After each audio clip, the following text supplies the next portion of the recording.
اللہ تعالیٰ مجھے رزق دیتے رہتے ہیں۔ جوانی کے دور سے گزر کر وہ بڑھاپے میں داخل ہو جاتا ہے، بڑھاپے میں بھی اس کے اعضاء اسی طرح ہو جاتے ہیں جس طرح بچپن میں تھے، اور وہ اپنی معاش حاصل کرنے کے قابل تک نہیں رہتا، لیکن جب تک اس کی زندگی ہے اللہ تعالیٰ اسے روزی فراہم کرتے ہیں۔ ہمارا جوانی کے دور میں یہ سوچنا کہ ہمیں رزق ہماری محنت سے ملتا ہے صحیح طرز فکر کے خلاف ہے۔ اس لیے ہماری زندگی کا تعین چوتھائی بغیر محنت اور مزدوری کر کے گزرتا ہے۔ محنت، مزدوری اور کوشش اس لیے کی جاتی ہے کہ اللہ کا نظام یہ ہے کہ اللہ اس کائنات کو ہر لمحہ اور ہر آن متحرک دیکھنا چاہتا ہے۔ جس طرح کہ اللہ نے ماں کے دل میں محبت پیدا کر دی، رزق پہنچانے کا ذریعہ بنا دیا، اسی طرح اللہ تعالیٰ نے زمین کو اس بات کا پابند کر دیا ہے کہ وہ نوع انسان اور زمین کے اوپر آباد تمام مخلوق کو روزی فراہم کرے۔ آپ زمین میں بیج ڈالتے ہیں، اگر زمین بیج کی نشو نما کرنے سے انکار کر دے تو دنیا ویران ہو جائے گی۔ جب کوئی چیز پیدا ہی نہیں ہوگی تو تمام حرکت اور تمام گردشیں رک جائیں گی۔ جس طرح اللہ تعالیٰ نے ماں کے دل میں محبت ڈال دی، اسی طرح اللہ تعالیٰ نے زمین کے دل میں بھی اپنی مخلوق کی محبت ڈال دی اور اسے پابند کر دیا کہ وہ زمین پر آباد مخلوق کی خدمت کرے۔ اسی طرح چاند اور سورج کو بھی اللہ تعالیٰ نے خدمت گزاری کے لیے مسخر کر دیا۔ سوال یہ ہے کہ زمین اگر اپنا ارادہ اور اختیار استعمال کر کے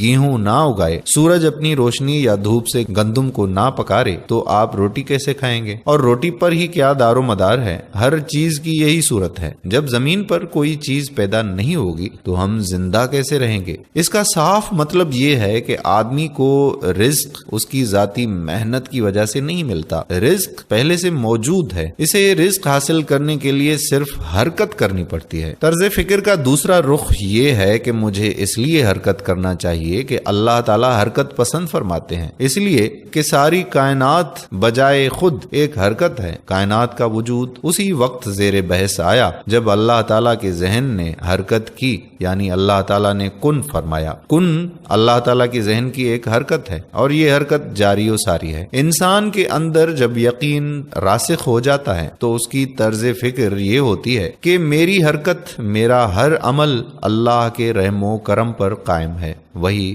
روزی دیتا ہے، وہی حفاظت کرتا ہے، وہی زندہ رکھتا ہے، وہی آفات اور بلاؤں سے محفوظ رکھتا ہے، وہی خوشی دیتا ہے۔ جب آدمی کا یقین ٹوٹ جاتا ہے تو اس کی طرز فکر ناقص ہو جاتی ہے، وہ اللہ تعالیٰ کے علاوہ بندوں کے سہارے تلاش کرتا ہے۔ سیٹھ ناراض ہو جائے گا تو نوکری چلی جائے گی، سیٹھ خوش ہو جائے گا تو ترقی مل جائے گی۔ نعوذ باللہ، سیٹھ کوئی بندہ نہیں، خدا بن گیا ہو جیسے۔ جب کسی قوم کی طرز فکر بہت زیادہ گمراہ ہو جاتی ہے، یعنی اللہ کے علاوہ دوسروں کا سہارا سمجھنے لگتی ہے، تو ایسی قومیں زمین پر بوجھ بن جاتی ہیں اور زمین انہیں رد کر دیتی ہے۔ وہ مفلوق الحال ہو جاتے ہیں اور ان کے اوپر احساس کمتری کا عذاب مسلط ہو جاتا ہے۔ جیسے آج کے دور میں ہم احساس کمتری کا شکار ہیں۔ ہم سوچتے ہیں کہ ہمیں رزق نہیں مل رہا، ہم سے محنت نہیں ہو رہی، یا ہمارے نصیب میں رزق نہیں ہے۔ تو ذرا سوچئے، کیا ہم نے اللہ کی طرف رجوع کیا ہے؟ جیسا خالق کائنات چاہتے ہیں ہم نے کیا ویسا کیا ہے؟ انبیاء کی طرز زندگی کا اگر مطالعہ کیا جائے تو ہمارے سامنے صرف ایک ہی بات آتی ہے کہ انبیاء کرام کی طرز زندگی کا اگر مطالعہ کیا جائے تو ہمارے سامنے صرف ایک ہی بات آتی ہے کہ انبیاء کی طرز زندگی اور طرز فکر یہ ہے کہ وہ ہر بات، ہر عمل اور زندگی کی ہر حرکت کو اللہ کی طرف سے سمجھتے ہیں اور اللہ ہی کی طرف موڑ دیتے ہیں۔ تو دوستو، زندگی کے فکرات کو چھوڑ دیجئے اور اس طرز عمل پر عمل کیجئے جو اللہ تعالی ہم سے چاہتے ہیں۔ اللہ تعالیٰ نے رزق کے 4 دروازے رکھے ہیں۔ اللہ تعالیٰ نے ہمارے لیے اس کائنات میں ہر چیز بنائی اور اپنے لیے ہمیں بنایا تاکہ ہم اس کی طرف رجوع کریں، اس کی عبادت کریں اور اس کی تونگری اور اس کی شان کو بیان کریں۔ لیکن ہم نے غیر خداؤں کی طرف دیکھنا شروع کر دیا ہے، اپنے جیسے انسانوں کی طرف دیکھنا شروع کر دیا ہے۔ فلاں ہمیں نوکری دلائے گا تو ہمارا کاروبار چلے گا، فلاں ہمیں کاروبار میں پارٹنرشپ دے گا تو اس کی وجہ سے ہمارا کاروبار چلے گا۔ تو اس میں اللہ تعالیٰ کی ذات کو بھلا دیا ہے، اللہ تعالیٰ پر یقین رکھنے اور توکل کرنا چھوڑ دیا ہے۔ جب تک ہم اللہ تعالیٰ کی ذات پر توکل کرتے ہیں، یقین رکھتے ہیں، اللہ تعالیٰ ہمیں نوازتے رہتے ہیں، اور اگر ہم زندگی کی بھاگ دوڑ میں بھاگتے رہتے ہیں تو ہمارا وقت معکوف ہو جاتا ہے اور ہماری زندگی پوری کی پوری پریشان ہو کر رہ جاتی ہے۔ پریشانیوں سے نجات کا حل صرف اور صرف